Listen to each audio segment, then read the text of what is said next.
ప్రపంచంలోనే అత్యంత సంపన్నుడిగా పేరుగాంచిన ఎలాన్ మస్క్, టెస్లా మరియు స్పేస్ ఎక్స్ సంస్థల సీఈఓగా అందరికీ తెలుసు. ఫోర్బ్స్ నివేదిక ప్రకారం ఆయన నికర ఆస్తుల విలువ సుమారు $409 బిలియన్.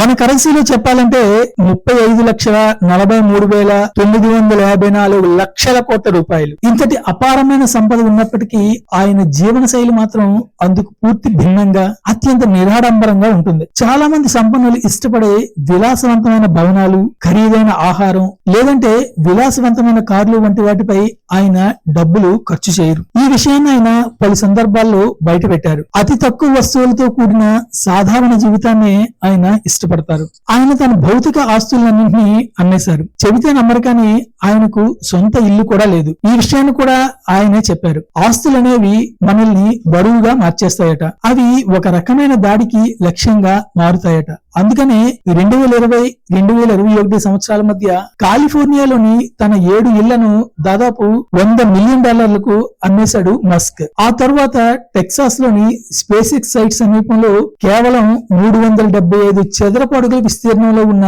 ఒక చిన్న బాక్సిబుల్ ఇంట్లోకి మారిపోయారు. ఆ ఇంటి విలువ సుమారు $50,000 మాత్రమే. ఇది కొన్ని స్టూడియో అపార్ట్మెంట్ల కన్నా కూడా చిన్నగా ఉంటుంది. మస్క్ తన స్టార్టప్ ప్రారంభ రోజుల్లో ఫాస్ట్ ఫుడ్ తింటూ మిగిలిన ప్రతి డాలర్ను తన వ్యాపారం కోసమే ఖర్చు చేశారు. 17 ఏళ్ల వయసులో రోజు కేవలం $1 ఆహారంతో జీవించి తనను తాను పరీక్షించుకున్నట్టు మస్క్ ఒకసారి చెప్పారు. ఈ ప్రయోగాన్ని ఆయన స్టాప్ టాక్ గా అభివర్ణించారు. అమెరికాలో బతకడం చాలా సులభం కాబట్టి నా మనుగడకు కావాల్సిన కనీస అవసరాలు చాలా తక్కువ. ఒక చిన్న అపార్ట్మెంట్ లో నా కంప్యూటర్ తో ఉంటూ ఆకలితో చావకుండా ఉండగలనని నేను భావించాను అని నీల్ డిగ్రాస్ టైసన్ షోలో మస్క్ తన పాత రోజులను గుర్తు చేసుకున్నారు. గూగుల్ సహ వ్యవస్థాపకుడు లారీ పేజ్ గతంలో ఒకసారి మస్క్ గురించి చెప్పాడు. మస్క్ కు ఉండడానికి మరే చోటు లేనప్పుడు కొన్నిసార్లు ఆయన ఇంట్లోనే ఉండడానికి అనుమతి అడిగేవాడట. 2022లో జరిగిన ఒక టెడ్ టాక్ లో ఎలాన్ మస్క్ మాట్లాడుతూ,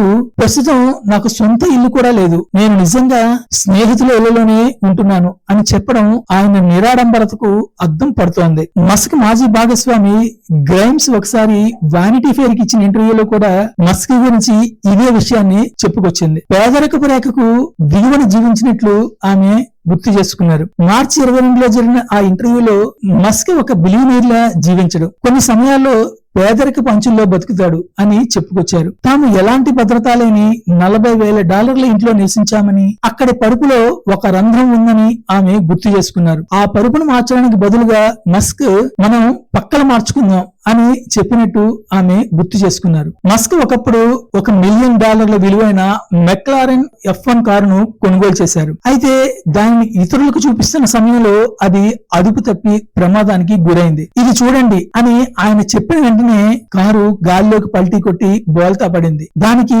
బీమా కూడా లేదట. ఆశ్చర్యకరంగా అంత ఖరీదైన కారు ధ్వంసమైనప్పటికీ ఆయన దాని స్థానంలో మరో కారును కొనుగోలు చేయలేదు. ప్రస్తుతం ఆయన ఎక్కువగా టెస్లా కార్లనే నడుపుతున్నారు. ఈ సంఘటనలన్నీ విలాసవంతమైన వస్తువులపై ఆయనకున్న అనాసక్తిని స్పష్టం చేస్తున్నాయి. సంపద పోగు చేసుకోవడం కంటే తన లక్ష్యాలపై దృష్టి సారించడానికి మస్క్ ప్రాధాన్యం ఇస్తారని ఆయన జీవన శైలి తెలియజేస్తోంది. డబ్బును చూసి గర్వపడితే, పొగరుగా ప్రవర్తిస్తే చివరికి అది అధఃపాతాళానికి తొక్కేస్తుంది. డబ్బును ఎలా వినియోగించుకోవాలో తెలిస్తే అది ఎలాన్ మస్క్ లాంటి వారిని తయారు చేస్తుంది. అందుకు మస్కే పెద్ద ఉదాహరణ. ఫ్రెండ్స్, ఈ వీడియో కనుక మీకు నచ్చితే లైక్ చేయండి, షేర్ చేయండి. మస్క్ లో మీకు నచ్చిన విషయం ఏంటో కామెంట్ చేయడం మాత్రం మర్చిపోకండి. Thank you for watching. Stay tune to Kakamma కబుర్లు.